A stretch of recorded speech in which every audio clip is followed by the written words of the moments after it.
I'm going to share just a little bit here about a little bit of my story, and then share some of the HowToLife story, because some of you guys just haven't really heard this, so this will be, I think, good for you guys to hear about some of this. So growing up, I was very passionate about leading for Jesus. I helped lead any of you guys do See You at the Pole at school? Yeah, so that was me. I was always passionate about helping with that, leading that, growing up in school. Next slide. I played baseball as a kid. I'm a baseball fan. Chicago Cubs. Yeah? Any? Okay. Let's just go to this one here. So, birth of the HowToLife Movement. So my junior year of high school, when I was 16 years old, a lot of you guys have heard this story. When I was 16, I and my friends wanted to do something to impact our community for Jesus in Harrison, Arkansas, which is where I've grown up. And we do have 3 girls coming up from Harrison tomorrow that have a basketball game tonight, but are able to join us tomorrow. So you guys will get to meet them. This HowToLife started in my basement. That's one of the first meetings with like 35 kids in my basement in Arkansas. And we just came together and were like, you know what, can we do something about this? Can we plan an event? Can we do something just to share Jesus with our community? And slowly but surely, this group began to grow. That's one of our bigger meetings there, with over like 50 people that showed up in the red T-shirts. Red was the color of the T-shirts the first year. Next slide, please. So the first ever HowToLife event was Wednesday, March 11th, 2015 in Harrison, Arkansas. We had over 750 people that attended this first ever HowToLife event, and it was incredible. There was worship. There were student speakers sharing their testimonies and stories. I had about 12 speakers the whole night, and drama skits and things like that, and videos, and just a very fast-paced 2-hour-long evening that concluded with a presentation of the gospel. I was able to help share the gospel that night along with my friend Javier, and we helped share the gospel, and we had about 75 kids that night that wanted to make a commitment to Jesus in some way, and that was the birthing of this movement. Really was through this first event, and we had people at that event from around our region, including kids from Branson, Missouri, and other places that, in essence, were scouts that were like, yeah, we want to now do this in our community, and then this started to spread. Next slide, please. So Branson, Missouri was the second ever HowToLife event. And that was in Branson. We had over 700 kids at that event, led by some exciting people, by 2 guys, Matt and Zach. Zach is the guy that introduced us to Kirby, actually. Zach goes to school with Kirby, so that's cool. But that event happened in 2015. Next slide. Third and fourth HowToLife events, Harrison, Arkansas, Mountain Home, Arkansas. We had more events that year in 2016 that were big. Next slide. Fifth HowToLife event was Northwest Arkansas. That's when I met Emma Mae Jenkins. That's our first picture together when we were both like 17, and she was still a sophomore and stuff, and I was high school senior. So that was so fun, and she helped lead, was a part of that first event. That's how she got involved with HowToLife, was as long back as almost 3 years ago now. Next slide. I graduated from high school in May 2016. Next slide. Started college. I did school up here in Chicago, actually, for a little bit. I did 4 months of school at Moody Bible Institute. Next slide. Yeah, and then 2016-17 year, we had 9 HowToLife events. This was Abe's first event, this Branson, Missouri group, and then we had Plainfield, Illinois. That was our first Chicago area event. We had more events in Arkansas, and our first event in Texas. We had our first event in Tennessee, in the Memphis area, Collierville, so about 9 events in the 16-17 school year. Next slide, please. I spoke at Kanakuk camps that summer for the first time about HowToLife. I talked at terms 1 and 5. Were any of you guys at those terms, 1 and 5? Yeah, awesome. So some of you guys would have heard me talk there. That's the reason why we know you guys. Next slide. Well, that picture didn't show up, but we met Kirby that fall, and she's been a fun guest speaker and part of our orbit since then. Next slide. Oh, okay, these pictures aren't coming up. We met with Sadie Robertson. That was cool. Next. Yeah, I know. Oh, okay. Do any of these have, what's the next one with pictures? Okay, yeah, so last year we had the first ever HowToLife National Leadership Retreat in Arkansas, and this went really, really well and had over close to 60 people there. Just like this year, we have close to 60 people here, 50 to 60. We had 9 states represented. How many of you guys were at the last year's retreat? Raise your hand. So, yeah, just a good handful here, and most of you guys are new this year. So, next slide with pictures. Okay, so last year's How to Life events, we had 20 How to Life events. How many of you were at one of the events last school year? Maroon t-shirts. Okay, yes. We had Branson, Missouri, McKinney, Texas, Birmingham, Alabama. Hallie was at that one. That's where we met her. Wichita Falls, Texas, Carroll, Ohio, DuPage County, Illinois. Ariana met us there. Mountain Home, Arkansas, Kansas City, Kansas. Yeah, and Drew was a part of worship last year? Yeah, it's awesome. So Lawrence, Kansas, North Denver, Colorado. Hunter was at that event, and he was there. Yeah, cool. Decatur, Alabama, North Alabama. Rome, Georgia was our first Georgia event. Nashville, Tennessee's last year event was great. Yeah, they didn't hear about it, but we had a good event in Nashville. Harrison, Arkansas last year. South Denver, Colorado. That's Hunter's group. Yeah. Fort Worth, Texas. That's Dixie's group. North Seattle, Washington. Hunter came to that one. That was fun. Dayton, Ohio. Michaela and Dixie came to that one. East Valley, Arizona. That was Phoenix area. And then Greenville, South Carolina was our first South Carolina event. Go South Carolina. Yay. Yes. Next slide. So, yeah, this summer we've had lots of trips and visits. How many of you have I or one of us visited at some point this year? Raise your hand if you've gotten a visit from us somewhere. Yes, we have been making the rounds. So that's my picture with Michaela and Hunter in Times Square, New York, when we were out that way, which is when we visited Becca in Long Island. So, yeah, we met her there. That middle top one is the Pennsylvania group. Bottom left is Brody. Where's Brody? Yeah, we met Brody for the first time. That was great. Then there's a picture with Hallie and her friends, yes. And then down there's Wade. So, yeah, Joshua and I went to Europe in June of last year. Joshua and I had a good time. Right, Joshua? It was a good trip. It was great, yes. So we went to Europe. That's where we met Joel. That's where we met Tom and all the Germans and Annika and Kayla and everyone. Yes, we love the Germans. Next slide. And then in September, Joel and Nadia came to visit the U.S. How many of you met Joel and Nadia in that trip? Okay, just a couple of you. Yes, so there you go. We gave them American flags too, just like we gave you guys flags. Next slide. We had international leader team meetings with Dixie, Hunter, Michaela, and friends all in September in Arkansas. That was fun. Next slide. And then the first ever How to Life international events. So the Germany picture is not showing up. England, Germany, and yeah, we went to Paris on that trip too, and that was fun. And we had the first ever international events in England, in Germany. How many of you guys were at those events or one of those events? Yes. That was awesome. Next slide. Yes, we have Lauren here. We'll talk more about her later. She's excited. She brought some of her books, and we're excited to hear from her more as well. Lauren is amazing. Next slide. This year's events. Here you go, Wade. So Virginia Beach, Virginia was the first event of the year. Branson, Missouri this year. That was Zach's group. Wigan, England. Go Wigan. Hamburg, Germany. Yes. Augusta, Georgia. Houston, Texas. And then College Station, Texas just had an event last week. Gig 'em, sick 'em, hook 'em, all those Phantom, yeah.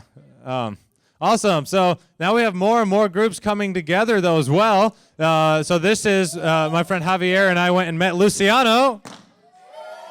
And Luciano's from Mexico City, Mexico. And we hung out with Luciano. Luciano wants to see an event happen in Mexico. And then, yeah, France. We have Naomi here. She wants to see How to Life happen in France.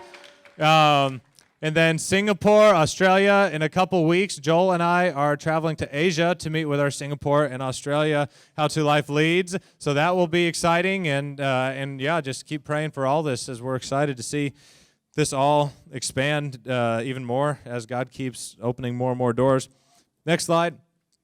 So this map here, the purple states are ones that are represented here and have had an event before. The green states are ones that are in the process of planning events. The maroon event ones are places that also had events before. So this is kind of the scope of where How to Life has been around the U.S.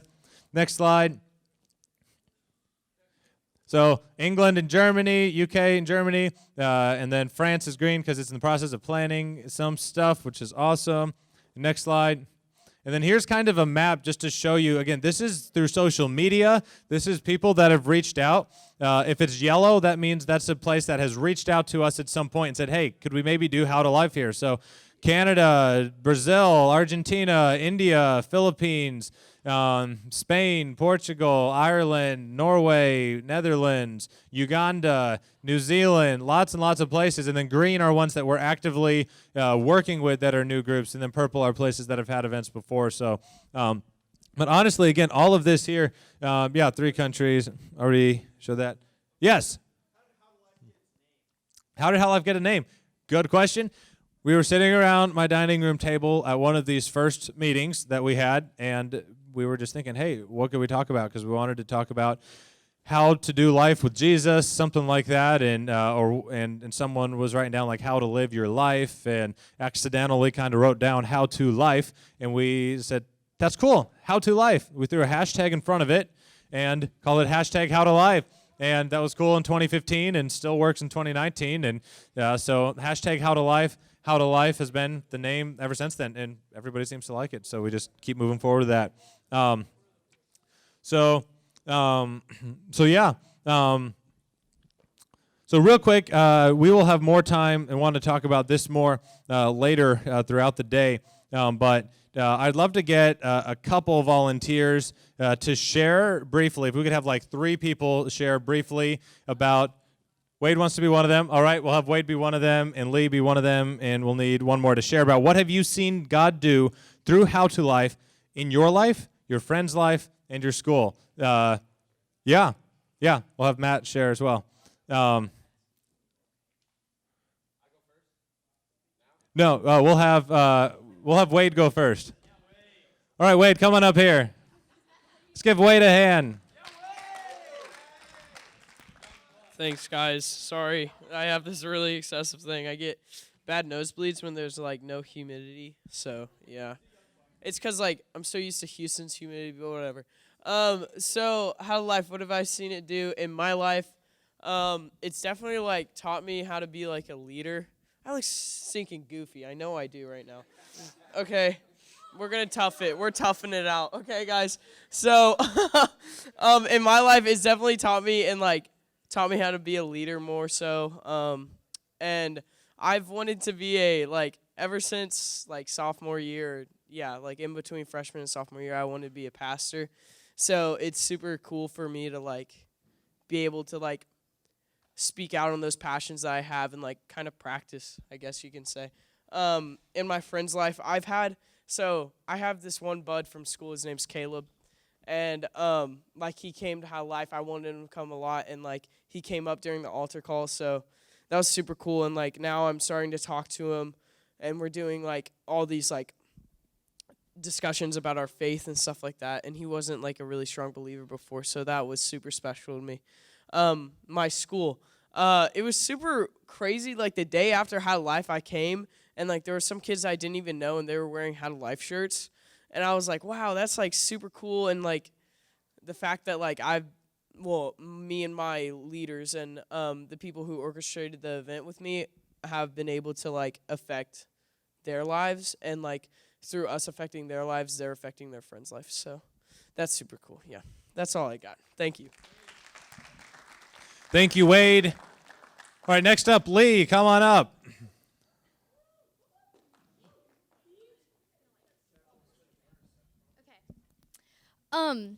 So in my life, I've seen God do some pretty crazy things through How to Life. I have met people from, like, all over the world who are now probably my closest friends, and I just love that. It's so good just to have this community of people who, even though they might live like this many hours away from you, like you know that they're kind of in a way walking the same walk as you and going through the same things. And it's just really good to have that community. And then in my friends' lives, I made all my friends from school come to my event. Like I literally was like, you're not doing anything Saturday night. You're coming to my event. And I've just had so many friends. I had 3 of my friends accept Christ, which was so powerful.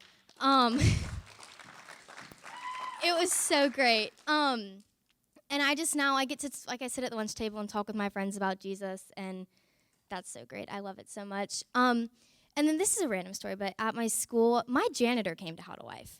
He saw our poster in the lunchroom and came to our event, didn't tell anyone, stood in the back, and then the next day at school, he was wearing a HowToLife shirt. And I was like, hi, how do you have this shirt? And he was like, oh, I came to your event. And I was like, okay, good job, man. It was so great, though. He is so sweet. I love him so much. So that just moved in his life. He told us about it. And then the security guard from our school came. And she was so moved to see all these teenagers just being so passionate for Christ. And she said that it really helped her relationship with the Lord. So, yeah. Thank you, Lee.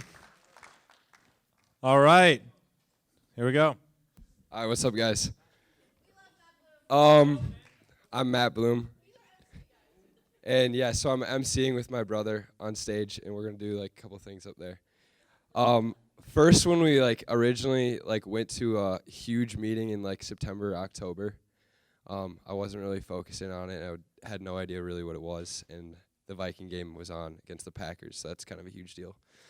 And so I wasn't super into it, but then Gabby kind of invited us, a couple of us, into a leadership team, and we started talking, and I started meeting all these wicked Christians all across Minnesota, and they were just as in good wicked Christian, not like wicked witch.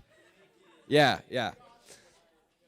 So that's just something super cool. And in my own life, it's just really with everything for being so many students that are gonna go to the event. I've just learned a lot of the nitty gritty stuff that I have not worked with in youth work before. So that's pretty cool.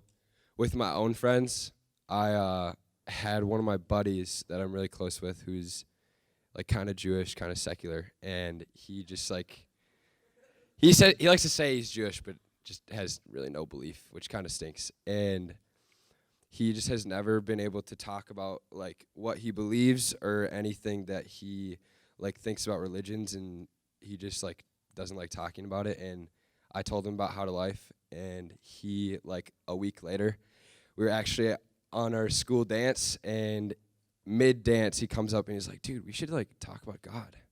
And I was like, okay, let's go.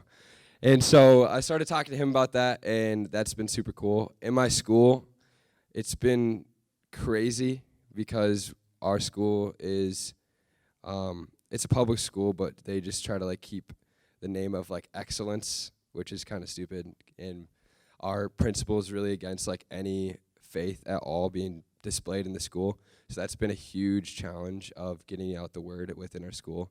But we're about to break a couple rules on Tuesday. So it's going to be nice.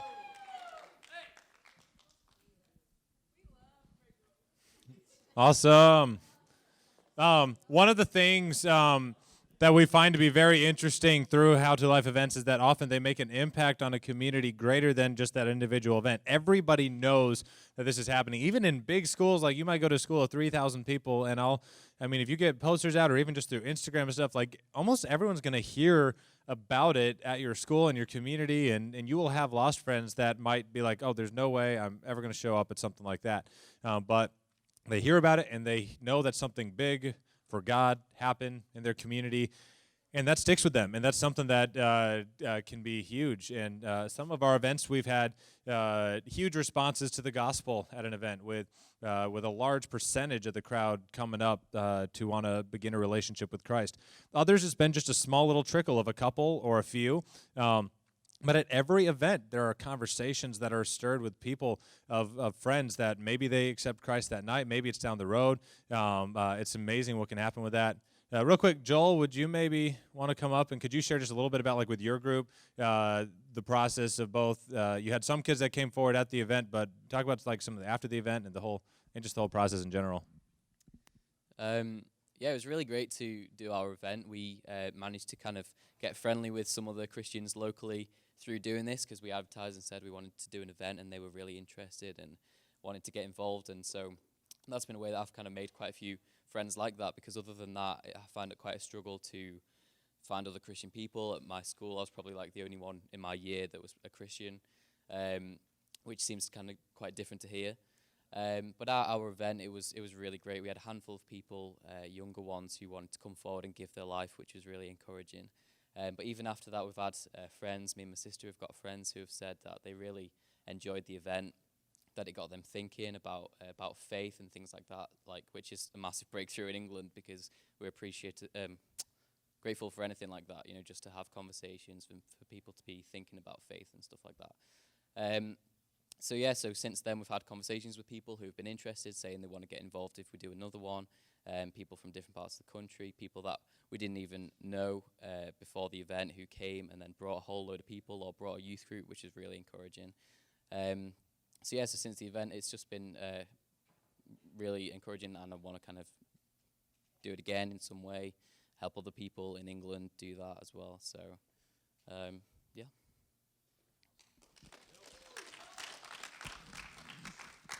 If you heard one of the things he said there just now, he literally goes to school where, if you go to school in England, the impression that from talking with Joel and people is like you might have one other, if any other, believers in your entire class at your school, or maybe even your entire high school. So imagine going to a school like you guys all have some amount of friends that you believe are believers. Some maybe not as much. There's places in the U.S. that are similar to that as well, where it's feels like no one else knows Christ. But it's just so sad that literally in our world we have people that you might have one believer in the entire grade at school out of 100, 200 kids in a class, or that sort of thing. But yeah. Anyone else want to share? Abby, would you maybe want to share about Virginia? Come up and share about what took place, the first event of the year. Hey guys, so our event was really, oh my gosh, this is a story. Okay, so y'all probably heard about Hurricane Florence if you're on the East Coast. So she was barreling toward us, Category 5, right the week before our event. Literally they canceled school for the whole week before our event. I was like, great, because our worship team, that was the only day that was good for them and all this stuff. And I was like, so we prayed this hurricane away, y'all. Literally, we did a Jericho walk around the church where our event was being held, and we prayed. Me, and you probably saw him on the screen, Victor, you couldn't make it out to the retreat, but he was the person who gave the gospel message. But literally, the hurricane hit below us, curved around Virginia Beach. No joke. Sorry, y'all, but it curved around Virginia Beach. And so our event happened. We had 300 kids there. We thought nobody was going to show up. And so, yeah, amazing stuff. I guess what the event really taught me was a lot about just having faith in God. Because, I had faith before, but this event just really showed me, if you really just surrender to God, He'll show up and show off. And it was just so amazing. Yeah, kind of what y'all were saying. People would show up with HowToLife shirts at school. The next day I was like, who are you again? Wow, that's a nice shirt. Where'd you get it? But, yeah, it was just really amazing. It really set the tone, because we had ours in September, which is pretty early. But it really set the tone for, the rest of the year. We have Young Life and FCA, and both of them have really just, grown exponentially since HowToLife started. And so, yeah, great stuff. Awesome. Great. Well, hold on. Let me see. Let's go ahead, move on to the next slide here. To move forward with a little more of kind of what I've got here today, this retreat, this weekend, the focus is not going to be completely on how to improve your individual events. That's not exactly the top priority. It is a priority. Some of you guys are here and you're wanting to learn first steps of how can I get something going? How can I plan an event? Or I'm currently planning an event, want to learn. And we want to see that happen, and we want to see lots of conversations happen with you guys, especially for those of you who really are wanting to learn about those sorts of things. Talk with some of the people who have done events before. We want to do that. We want to have some conversations, and we may talk about that more on the stage here as we go along. The overall focus, though, is really going to be on just kind of this group as a whole, where we go from here, the Great Commission, and things like that as a whole is really a lot of the theme for this week. In different ways, so that everyone can take something away from this as to how you can impact the kingdom and become stronger and grow one step closer to Jesus through this whole process. Next slide. Spiritual tone of your high school. Some of you guys have heard me share this question before about how many of you guys got a DM on Instagram asking you to share about the spiritual tone of your community from us or something? Okay, a lot of you did. It is copy-pasted. Yes, sorry, but that's how we can keep up with people. You've copy-pasted the wrong name, Michaela? Yeah. I try not to do that as well. Usually I don't, but it happens sometimes. Anybody want to share real quick? Let's go to the next slide here. Usually what this means here is we want to know about, and we've talked about this some already, just what is the spiritual tone of your community, state, and area. And like some of you guys, how many of you guys live in a state that in the U.S. that would be classified as Bible Belt? How many of you live in a state or a community in the U.S. that would not be classified as Bible Belt?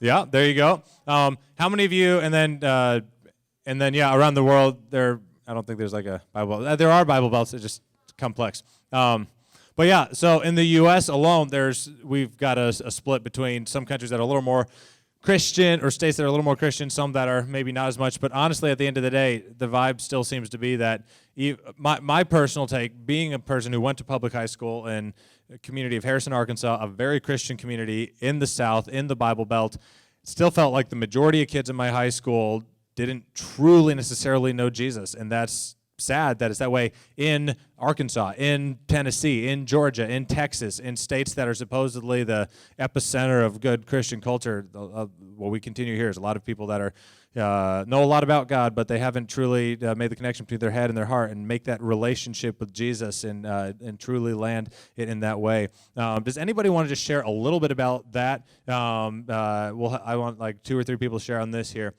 Are there a lot of Christian students that love Jesus at your school?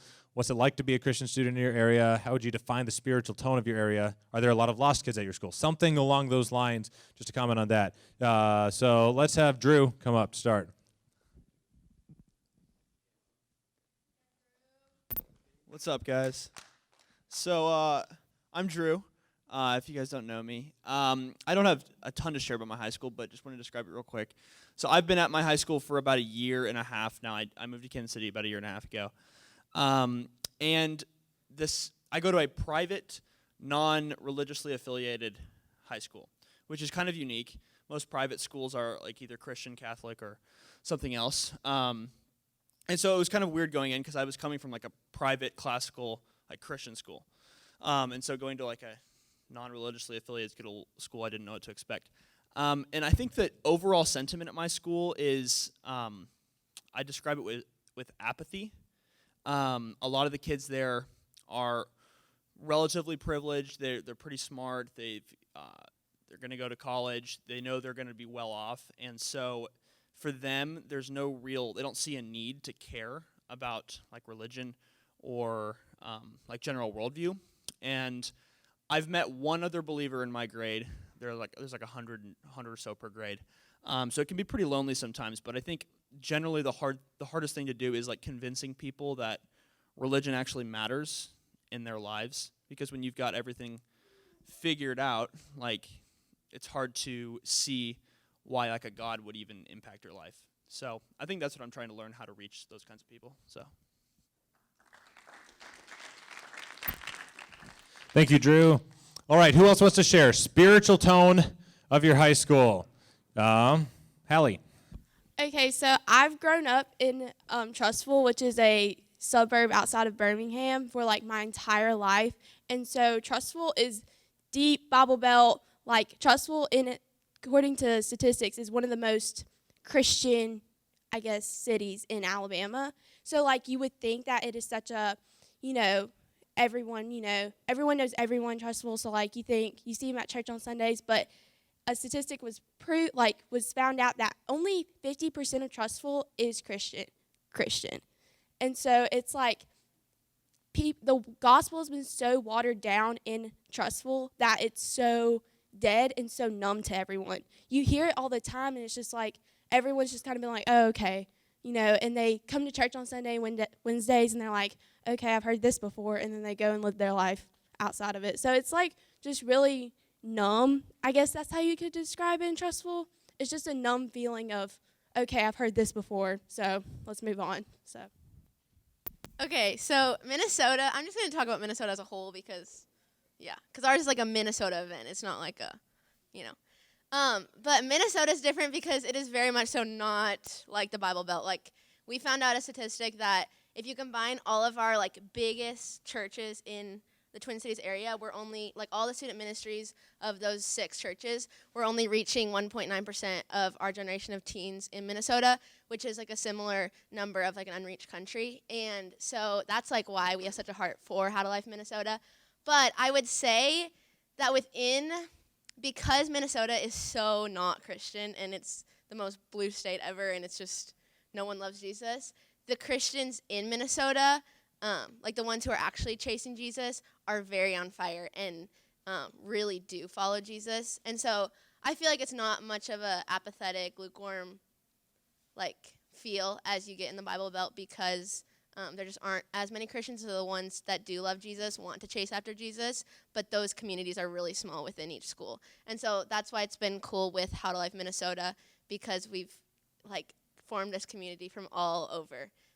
So it's really sweet. But as far as our high schools are very lost, very atheist, very just don't love the Lord. So, yeah, that's the temp of Minnesota, but we love it. It's the best. So I live in North Carolina, which is kind of traditionally in the Bible Belt. However, being in the Cary area, it's also a liberal, like, little pocket in the state. So there's a lot of churches, a lot of people that go to church on Sundays but are kind of like, yeah, I go to church, I guess I'm kind of a Christian, but you believe what you believe. You can do life the way you want to do it. There's a lot of people, like, that's the general feel that I get in my area and in my school especially. There's a lot of quote-unquote Christians that go to church, go to Young Life, but in their hearts they don't really have that relationship. They're not chasing after Jesus. That's just kind of part of what they do during their week. And they say, okay, yeah, that's what I do. But if you want to live your life this way, if you want to believe this, if you want to believe that, you can do that. And there's also a pretty large Muslim and Hindu population in my area. So trying to reach those people who believe that is kind of a struggle because I'm not. I don't know a lot of those people. I haven't known them before going to the school that I go to. So the combination of do what you want and Hindu or Muslim is kind of where my school is at right now. Okay, so for Wheaton, we're considered like the Bible Belt of DuPage. Like, there's a church on like every corner. And so for here, a lot of people, like Anna said, like quote unquote Christians, like they live their life like, oh yeah, I go to church on Sunday, my parents are Christian, but Friday and Saturday they go out and like drink and smoke and everything, and like I don't know. That's just a big no. And so it's just like really hard like living here because like we have Young Life, we have Tiger Christian Fellowship, like clubs. Like we have clubs everywhere. There's churches on every corner. Like I live 5 seconds from a church. And it's just like hard here because we also have Wheaton College. So it's like everyone's like, yeah, I'm a Christian. Like, let's go to Young Life. And people just do it just to have something on Mondays. Like Young Life is such, like for me, like I love Young Life. And it's just like hard to see those people like say they are Christian, but they don't live life as a Christian. Like that's the struggle here in Wheaton especially. And like for me, I go to like a really big like mega church. And so it's like really cool to have those people, but they also live 45 minutes away. It's like here in Wheaton, it's hard to have like a real conversation about God without them being fake. So that's how I would describe like high school students in Wheaton now, is just like quote unquote Christians, and they go out and party. So that's pretty much it. So in my college, in my small friendship group, there are 2 Christians. Then when you go to my kind of like extended friendship group, even like my whole year, the population of Christians still stays at 2. Like that is it in our like pretty much our entire college. There are more Muslims in our college than there are Christians. And we'll have conversations at lunch, whatever, and they can be like crazy. They can range to like, if you were a fruit, what would you be? But then also to people suffering majorly with anxiety and depression and self-image struggles, because it's just insane. You know, in England, the legal drinking age is at 18, whereas here it's at 21. That means you actually end up having people drinking, going out getting like completely drunk at the age of like 12, 13, starting drugs. Like there was a guy in my chemistry who literally just talks about drugs. He comes in high like every lesson and doesn't care. And that's just so many Christians are just completely lost, and they don't care. If you try and talk to them about Jesus, they're like, I don't need that. And then you look at their lifestyle, but they're just crying out for it, but they don't know that's what they need. And I think that they just are so lost, and they need Jesus so clearly, but they're just not willing to accept him in any way at all. Okay, thank you.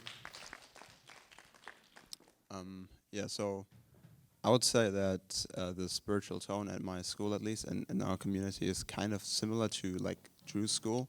I think I had like one Bible-believing Christian in my year, and now through HowToLife, I think I have 2, because like that's pretty awesome. So yeah,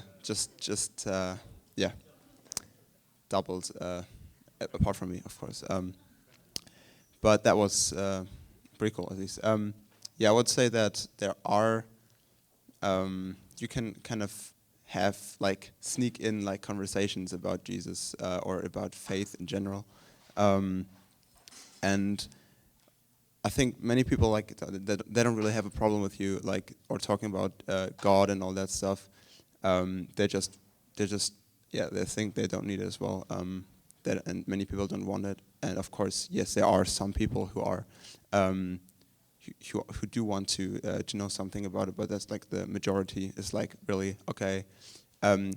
Tolerance is the most important thing, right? And then like everything that is like that's what they say. And when you say yeah, but I believe in God, then they're like, well, that's not really tolerant, is it? And all that stuff. I actually had like there was one guy from my year who goes to like in Germany you have like the free churches, and then you have like the state churches, like the Church of England maybe, and like comparable, and the state churches, they are like they have like all the traditional old church buildings and all the, like everything of that, but they're like the people who go there mostly go there for like Christmas and Easter, and then like the rest of the year I don't really think that there's even at most of those churches there's not even a service on Sundays, because that's what people, it's just like the traditional church basically. And one guy of my in my year, he's like in some, like he's involved in there somehow, and it's like kind of funny because he thought that like the church, the free churches, that's what they call in Germany, basically the normal churches, Bible-believing churches. He thought that we were a sect and all that stuff because we literally believe the Bible, and it's a bit weird because he's involved with church, but he's not even sure if there's a God. So it's a bit, weird.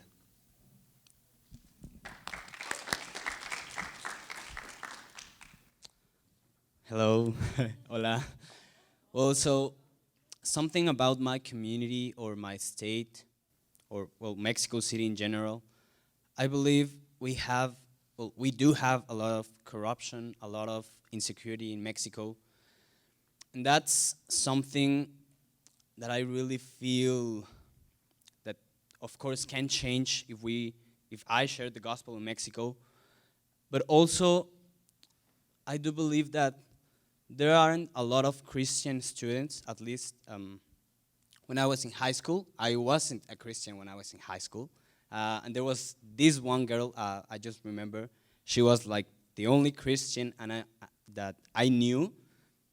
And she, like, there was something about her that was different from everyone. And I believe that's when God started calling me.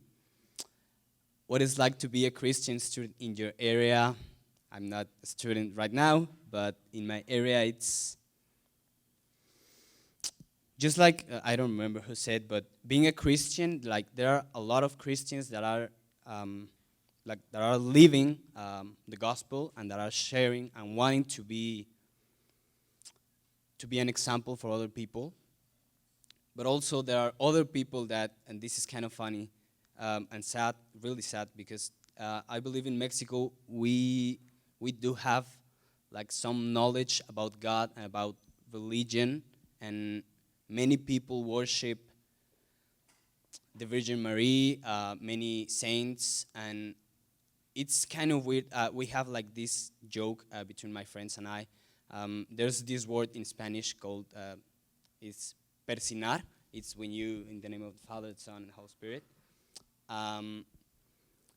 So the joke is like when someone who is, we have a lot of insecurity in Mexico. So when you have to be careful if you go by bus or any public transportation, really. So before someone goes to the public transportation and pickpocket you, or I don't know, just get your stuff, they do this before they do it. So it's like they do believe like God. I don't know what they believe, but they worship, even they have in the public transportations their, I don't know, their saints or even the cross.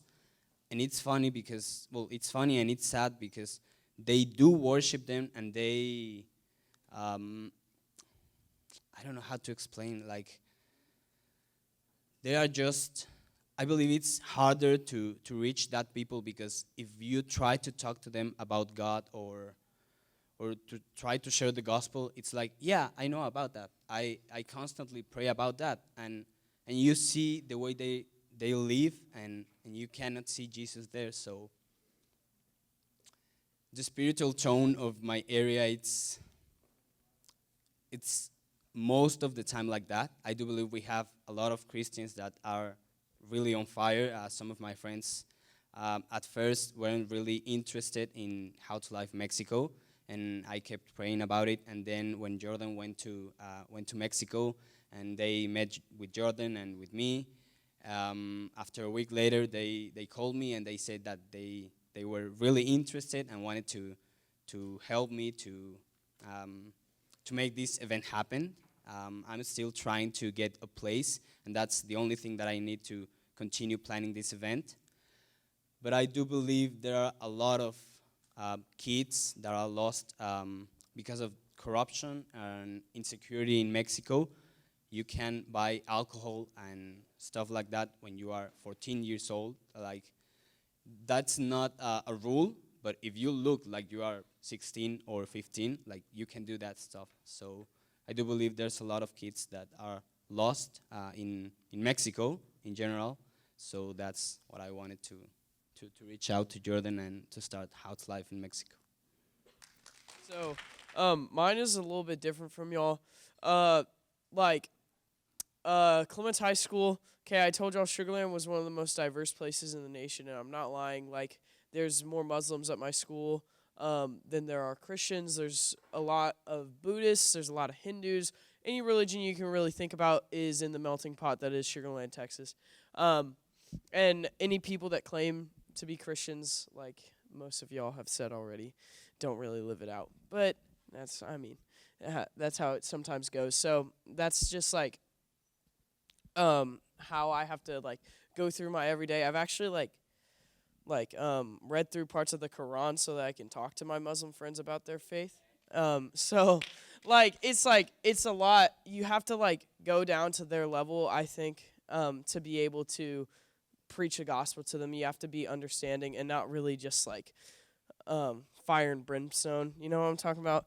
Because I don't think that's gonna warrant that much of a reaction. But yes, there's a lot of lost kids at my school. Like I said, there's probably, off the top of my head, I can probably only think of 10 or 15 people I just broke.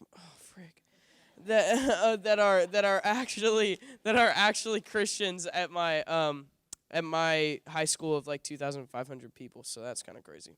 Yeah, that's it. Thank you. Thank you, Wade. This has been amazing hearing from people literally around the world of what the spiritual tones of your schools are like. And thank you all so much for sharing. Like I said, we're excited to continue to involve and have you guys share throughout the day and throughout the weekend on more and more ways. I've got a few other things, so we've got some time here just to kind of reiterate some of the stuff that we've already gone over, and then to give kind of a few other just exciting things here. Real quick, just a few quick facts. This reiterates a lot of what you guys have been saying. So 60 to 80% of teenagers that are in church leave the church after high school. That in the U.S. at least, that's a statistic a lot of you guys probably have heard of. There's a lot of people that go to church, but as soon as they go to college, they leave, and that's very, very sad that that's the case. Another statistic, 75% of anyone that ever comes to know Christ does so by the age of 18. This is a huge statistic that goes with everything that we're doing. The fact of the matter is that anybody that is in high school with you, if they know Jesus when they walk across that stage, or if they don't know Jesus when they walk across that stage, according to this statistic, they will spend the rest of their life with whatever they believe at that point when they are 18. And that just shows how we've got to do something to change that and to see that be impacted for the better. This is another statistic. Actually, no, I'll just go ahead and share my other statistic, or go to the next slide. Last year, when we had the retreat last year, that other statistic page was what we had, and it showed a statistic as something like only 4% of the population of people born between the 70s, 80s, and 90s identified as Christians. But then this just came out, literally a month after the retreat. The statistic came out that you guys have heard me say a lot, and it's so sobering, the fact that only 4% of American teenagers today have a biblical worldview nationwide in the U.S. 4%, meaning that 4 out of every 100 kids, less than 1 in every 20 kids that you meet believes what we believe and what you believe about Jesus and have that relationship with Christ. And that's so sobering that that's the case. There's a few other things with that. They say some 60% do claim to be a Christian in some way, shape, or form, but that just means hey, I go to Christmas and Easter church and things like that. And 35% of our generation in the U.S. claim to be openly atheist agnostic or nothing in particular. And the fact, and that's up 5% from the millennial generation, which was only 30% were atheist agnostic. But that 4% number is just so, like I said, sobering and something that we want to do something about. But the good news here is that, or usually this is bad news, but teenagers listen to teenagers more than any other voice in their life. Usually that's a really bad thing. That leads to all of the negative stuff that you guys have been talking about in many cases. But in this case, it can be a good thing when you guys, as mostly teenagers here, step up and share Jesus with your life. All right, next slide, please. All that being said, put it all together, we truly may be, as teenagers, or I'm not a teenager anymore, but as you guys, as teenagers, may be the last best chance to reach other teenagers for Jesus.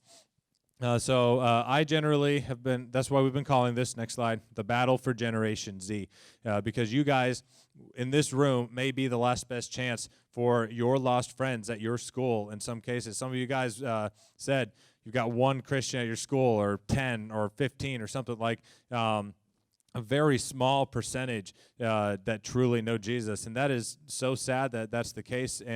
But you guys also shared today too how through HowToLife, or just, but more really, it's not HowToLife, it's you guys, God's using you guys and your intentional efforts to share Jesus with your friends, to share the gospel, to get that message out there. That has been impacting lives. When Tom said, yeah, because of HowToLife, we doubled the amount of Christians at our school. Like, that's a start. Like, we can make a difference. It may just be one, it may just be two, but like, if you can help see that change, we can see this trend change in our schools around the U.S., around Europe, around the world. It'll be so amazing to see that happen. So, next slide. This is something that I continue to say. As this group, as the How to Life orbit continues to grow, I keep saying, I can't believe that God has brought this incredible group together. I mean, I can't believe it because he's God, but like, it's just amazing how this has been happening. Like, again, 15 states, 5 countries in this room right now. That's who you guys are. And most of you, or it's just like 1 or 2 or 3 or 4 of you from your group that came, and you guys are here representing your community. So next slide. No man or guy could have brought this group together. Only God can do that. So real quick, I compare this to a few things. These are some fun examples here. So the first one is all-stars. Like some of you guys are baseball fans or football fans. Teams have all-star teams. So in essence, you take some of the strongest people, they're voted in from around the U.S. baseball teams or the U.S. Football teams, and then they go play in the All-Star game or Pro Bowl game. And usually those games are kind of underwhelming for whatever reason, but even so, the premise is cool. You have leaders from all over that come and represent from all over. Basically, this here is a group of incredible Christian leader teenagers that have been assembled from all over the nation and all over the world now, which is really, really cool. And the whole premise is that all of you guys have different gifts, all of you guys have different backgrounds, and we come together and can make a difference together for Christ, both as a team here and on our individual levels in different areas. And so I'm going to jump into some biblical stuff here. Real quick, Matthew 25. We are not going to go through this right now, but this is the parable of the talents. How many of you guys know what the parable of the talents is? I've never read that. Okay, good. Basically, to describe that in short, parable of the talents, you've got the guy that lends talents to 3 different people. The first one he gives 5 talents to, the second one he gives 2 talents to, and the third one he gives 1 talent to. And all of these people are given a different amount. And to summarize, the person with 5 talents took that was like coins, something like that, and invested that and returned on that investment and ended up with 10. He got 5 more. The second guy took his 2, turned it into 4, so got 2 more. The last person took his 1 and he buried it and said, I was scared that I would lose it and didn't want to do anything with it. And then ultimately it was like, away from me, you evildoer, that sort of thing, because like he didn't do anything with that investment. And us as believers, I believe, next slide, I believe that all of us in this room in one way or another have really been given 5 talents in one way or another. You may think maybe 2 talents, or again, it's a parable, but the whole premise even so is that God has entrusted us with much to be able to make a difference and to lead. And we are called, the last words that Jesus shared on planet Earth were to go into the world and to make disciples and to change the world for him and to spread the kingdom. That was, if that is what Jesus, who literally came to earth, God sent his son to die on the cross for us, to save us for all eternity, and the last thing he says is, take this gospel to all of the world and to share the gospel, take it to all the nations. Those were his last orders that Jesus gave on earth before he went to heaven. After that, and that being the case, like, that shows how important it is that they obviously were important to Jesus, and that this is the same Jesus that we worship and come together and has changed all of us. And he's called us to take the gospel to Jerusalem, Judea, Samaria, and to the ends of the earth. And that's very exciting. When you hear from Andrew in a little bit, he's going to be sharing about that dynamic and talking a little bit about what ends of the earth could look like for some of you guys to just consider and to prayerfully think about in some different ways. So a few other things here, just to talk about this group here. This group is very special. Group is simply amazing. Next slide. Next slide here. Everyone in this room, you have influence. Next slide. You have leadership. Next slide. You have spiritual gifts. You have a deep, passionate heart that is on fire for Jesus Christ. Next slide. And in this group, we have people who do amazing things and are like, you guys are people who spend time in God's Word regularly. You spend time in fervent prayer often. Sometimes you volunteer and serve strategically at your church. Some of you lead worship, including some people here this weekend. Some of you lead Bible clubs in your schools. Others of you also have a passion for sharing your faith with others. Some of you in here really have taken social media and blogs to represent Jesus. Everyone from, we've got Kirby who uses that as her platform, and so many else of you as well in this room have used your social media platform, what Satan intends to tear apart. So many kids, some of you guys are putting Christ-like content out there and stuff literally just straight up the gospel pretty much through your social media, and that might be some of the only encouragement. Like the reason these statistics of social media are often so bad is because they're negative stuff. It's comparison and all the stuff that is so terrible. But like when you can use your social media for Jesus, like Jesus can redeem that. All of you in this room, for the most part, are here because of social media as well, because God used that as the platform by which you heard about this movement. So that's as another example there with that. Next slide here. Some of you guys have traveled on short-term mission trips around the world. Some of you are stellar academic leaders, ranking among the best or brightest students in all America or the world. Some of you regularly speak into the lives of your peers with encouragement, spiritual insights, and counseling. Others are just natural leaders in different ways. Next slide. What is a natural leader? A leader is someone who, with influence, who takes people places. Next slide. All of you are so uniquely positioned to make a difference, given your positioning as some of the most influential Christian leader students in the country and the world. To whom much is given, much is required. Next slide. Luke 12:48 says, "You have been given much. To whom much is given, much is required." Next slide. If it is true that less than 4% of our generation truly knows Jesus, imagine what a small fraction of that 4%, if they are actually on-fire leader students and step up to and are willing to make a difference. Imagine what could happen if the people in this room could step up. I believe that in this room we are all part of the 0.5% of Christian leader students in America in many ways and in the world. We have much responsibility, both individually and collectively, through this movement and beyond. Next slide. Stewardship of the gifts and talents that God has given us. Next slide. All of us have excuses often. We all have excuses for why we don't invest the influence that we have, that God has given us. Go to cultural expectations. There you go. There are many cultural expectations. These are things that are headwinds that we all face. Some of them include getting really good grades in high school, getting involved in a lot of activities, getting into a great college, getting a degree, getting a job, getting a spouse, getting a family. Oh, in the process, go to church, love God, give some money, whatever else. This is the reality that we live in. This is what we are used to and what the culture tells us to do. This is what we are going up against. So here's a passage in the Bible I'll go through real quick here. I'll just read the first bit and summarize it. We put no confidence in human effort, though I could have confidence in my own effort if anyone could. Indeed, if others have reason for confidence in their own efforts, I have even more. Paul proceeds here in this next couple of verses. Next slide. To talk about just basically his entire resume. He just spits it back out, and the Bible says, I have every reason to be confident in my human efforts. However, he concludes here by saying, I once thought these things were valuable, but now I consider them worthless because of what Christ has done.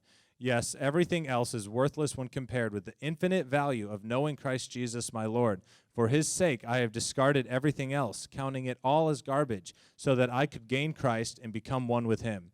I no longer count on my righteousness through obeying the law. Rather, I become righteous through faith in Christ. For God's way of making us right with himself depends on faith. Next slide. So God's word also says, now to him who is able to do immeasurably more than all we ask or imagine, according to his power that is at work within us. If that is true, what do you believe God might want to see happen in our generation? God has prepared you for greatness in different ways. You guys are extremely rare, and rare is extremely valuable.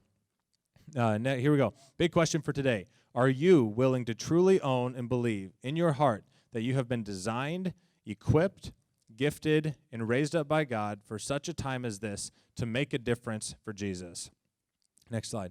Even in our Christian culture, you might think that you are doing everything that you need to do for God because you are doing everything that your church asks you to do or that your community asks you to do. A lot of you do everything that your church and youth pastor asks of you. You'll set up chairs, lead worship, occasionally speak, run the sound system, go to all the retreats, volunteer in the children's ministry. All these things are very good things for your church, and yes, these are ways to serve Jesus. But are you restless for more than that? Do you believe that you may be made for more than just serving in your local church and your community? Some of you that is your calling, and you should do that. And we want to see that happen. We want to see pastors and leaders emerge in different ways and for you to serve in different ways. And in fact, all of us need to be very involved in local churches and areas and to help. Next slide. But all I'm saying here in this moment is that you guys being in this room right now represent some of the most passionate, on-fire Christian leader high school students in the entire U.S. and in the entire world. You guys are true world changers. So all that being said, that's just some of my heart about all this stuff, about how you guys are truly designed by God to make a difference for such a time as this. And we want to see this continue to grow and change all over as things expand.